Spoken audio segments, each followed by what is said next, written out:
Welcome. Take a deep breath with me because today we're stepping completely away from the noise and the rush of everyday life. We are going to explore something truly profoundly beautiful. In this explainer, we're embarking on a thematic journey of the soul by unpacking a deeply meditative and poetic piece of art from Binanda Das titled The Light World. There's absolutely no hidden agenda here today, no dry data to memorize. Instead, I just want you to let your guard down and sink straight into the art with me. We're going to trace a path from a moment of quiet rebellion all the way to ultimate creation, exploring how the mind, the spirit, and the universe all interact. Okay, let's dive into this. Right out of the gate, these opening lines hit us with an incredibly relatable, highly personal conflict. I made a choice of loving you. They said I was wrong, but my inspiration is strong. We instantly see this intense clash between the internal and the external. The speaker is making a deeply personal choice, and it's immediately met with external judgment and doubt. They said I was wrong. But notice the pivot here. Instead of shrinking back or hiding, the speaker doubles down. The inspiration derived from this love acts as an anchor against the whole tide of public opinion. It's just such a bold statement of autonomy right from the start. Section 1, The Choice and Defiance. This is where our quiet rebellion begins. Now, this quiet rebellion actually sparks a massive transformation. The speaker doesn't just sit around with this defiance, they actively channel it. Took your words and wrote a song. This is literally where the magic begins. They take this controversial, heavily criticized love and immediately transform it into a tangible, artistic expression. Taking the raw material of someone else's words, adding the fire of their own defined inspiration, and boom, creating art. It really shows us that true inspiration demands action. It isn't just passive. Section 2. The Divine Guide. We are moving way beyond a simple human muse here. Now, what's really interesting about this slide is how the language drastically elevates. We are definitely no longer talking about just a regular person inspiring a poem. This subject is being recognized as the powerful spirit of heavens, as an angel, the most beautiful soul of creation, and the spirit that guides me. The love described here is completely transcendent. It operates on this massive cosmic scale, providing not just emotional comfort, but real, profound spiritual direction. And you know, that guidance is absolutely crucial, because the journey isn't always easy. Look at this beautiful quote, "Your words ignite my soul when I'm lost." There's just such an incredible vulnerability here. The speaker openly admits to being lost, to experiencing the darkness and confusion we all feel sometimes. But the words of this divine guide act like a flare in the night sky. It makes me wonder, and I'd love for you to think about this for yourself right now, when you're navigating your own dark times, what specific words or maybe what guiding spirits ignite your own soul? What pulls you back to the light? Section 3. Self-programming the mind. The profound internal restructuring. This is where that external guidance triggers a massive internal shift, self-programming the mind. The speaker isn't just passively listening to their guide, they are actively using that guidance to rewrite their own internal software. Let's just take a meditative pause on this concept for a second. In the context of this work, this is the act of using these external, perfect inputs to intentionally shape one's inner reality. We are all bombarded with so much noise, right? So many negative inputs every single day. How often do we consciously curate our own internal thoughts?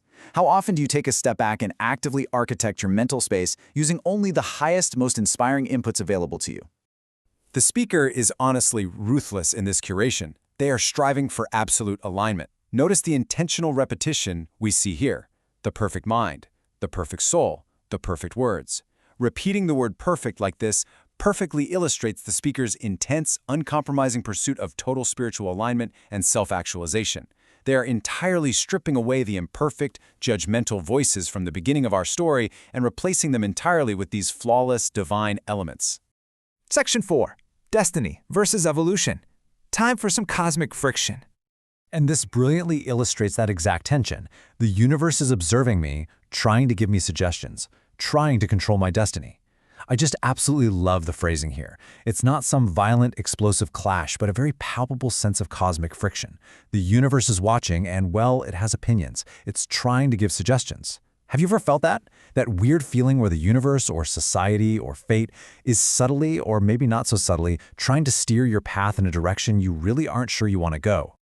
Visually comparing these two concepts really helps us grasp the stakes of the journey. On one side, we have the immense weight of the universe trying to control my destiny.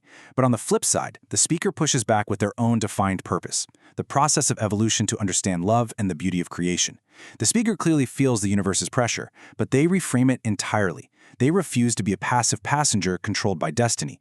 Instead, they choose to be a highly active participant in their own evolution, fiercely dedicated to understanding love and creation.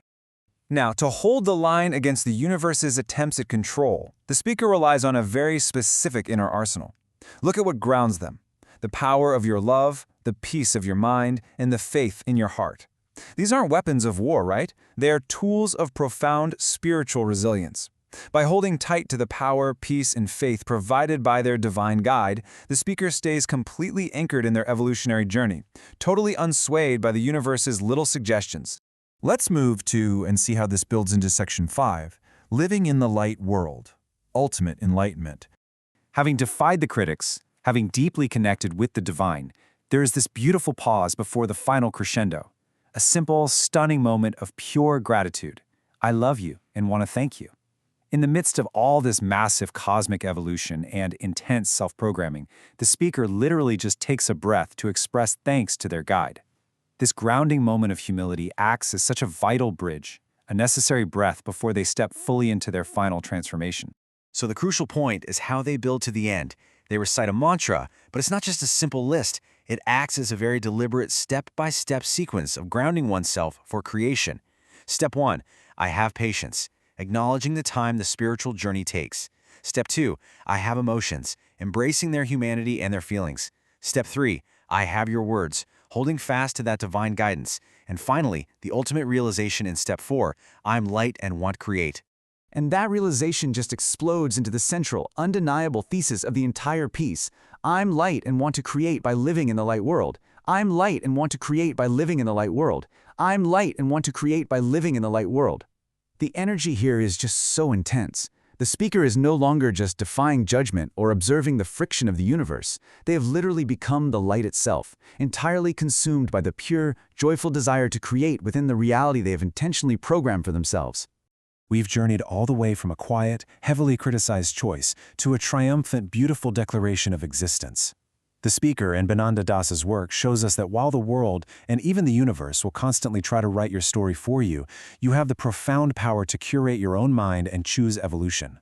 I want to leave this meditative tone lingering with you today as you look at this final question. Really reflect on your own agency. If the universe gave you suggestions today, trying to control your destiny, would you blindly follow them? Or would you tap into your own inspiration, rely on your inner peace, and choose to create your own light world? The choice, as always, is yours. Thank you so much for exploring this with me.